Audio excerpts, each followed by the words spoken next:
করা এটা জাতীয় সংসদের কাজ না।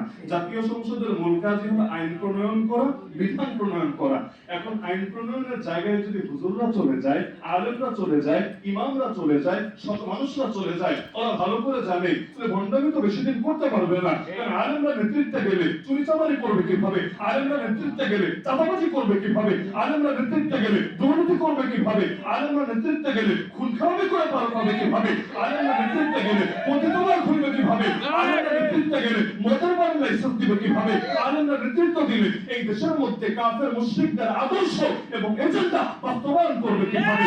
এবং সবচাইতে বড় ভয়, একবার যদি আলেমদের নেতৃত্ব প্রতিষ্ঠিত হয়ে যায়, মানুষ আলোর সন্ধান পেলে অন্ধকার সহ্য করতে পারে না। আগে যখন কারেন্ট ছিল না, মানুষ ওই জীবনে অভ্যস্ত ছিল, কিন্তু এখন যখন কারেন্ট চলে এসেছে, বিদ্যুৎ চলে এসেছে, 10 মিনিটের লোডশেডিং হলেও ভালো লাগে না। ওরা জানে এই দেশে একবার যদি ইসলামপন্থীরা দাঁড়ায় যায়, একবার যদি আলেমরা নেতৃত্বে চলে যায়, তখন ওদের এই বস্তা পচা রাজনীতি জাতীয় খাবে।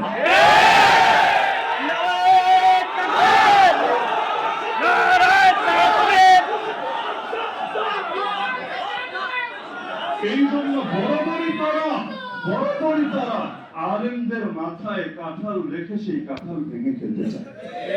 মাথায় রাখবে আমাদের, তবে আমাদেরকে আবার খেতে দেবে না। আমাদের মাথায় রাখবে, কিন্তু সেখান থেকে খুলে খুলে নিজে রাখাবে। অথচ তারা ভুলে যায় আলেমরা চাইলে ইতিহাসকে পাল্টে দিতে পারে। কিছু আলোচনা তো আমাদের প্রধান অতিথি ডক্টর ফিলুর রহমান মাদানী হাফিজাহুল্লাহ করেছেন। এমনকি আপনি যদি দেখেন যে ব্রিটিশরা যে অঞ্চল থেকে বিদায় হয়েছে, সবচাইতে প্রথম যেখান থেকে আগুনের ফুলকে ছড়িয়ে দিয়েছে, সেটা কিন্তু একজন আলেমের একটা ফতোয়াই ছিল।